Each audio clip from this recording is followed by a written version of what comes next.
سلام دوستای عزیزم، امیدوارم که مثل همیشه حالتون خوب باشه. من مرتضی هستم و امروز قراره با هم گردشی داشته باشیم در منطقه زیبای رانکوه املش.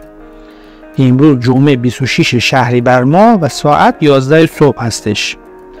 در این ولاگ ابتدا به روستاهای جیرگوابر و جورگوابر میریم و سپس در روستای گرکورود گردشی داریم. جاده ابتدای ویدیو هم جاده رحیم آباد به املش هستش. شهر املش در 75 کیلومتری شهر رشت و 16 کیلومتری شهر رودسر قرار داره.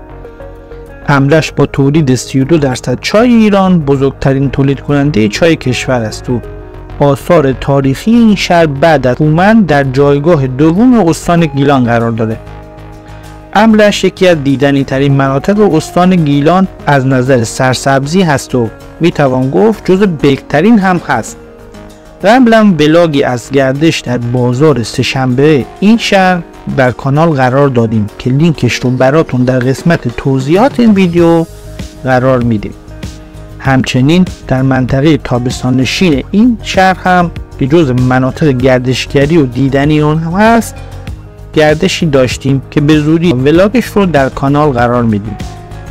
خودم به شخص واقعا از گردش در این شهر و منطقه لذت بردم و پیشنهاد میکنم که حتما در برنامه‌های سفر به گیلانتون قرارش بدید. خواهشم با لایک ها و کامنتاتون ما رو در مسیر بهتر شدن حمایت کنید و برامون بنویسید که دوست داریم از کجای گیلان زیبا براتون ولاگ تهیه کنیم.